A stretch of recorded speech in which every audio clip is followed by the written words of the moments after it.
The first settlement in Ragari was near Pacolego River, but pirate raids forced locals to move upstream for safety, renaming the community Ragari.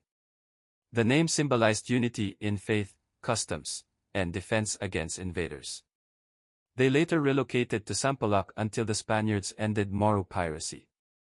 The parish was established in 1753 and initially built a bamboo and nipa church dedicated to the Most Blessed Trinity.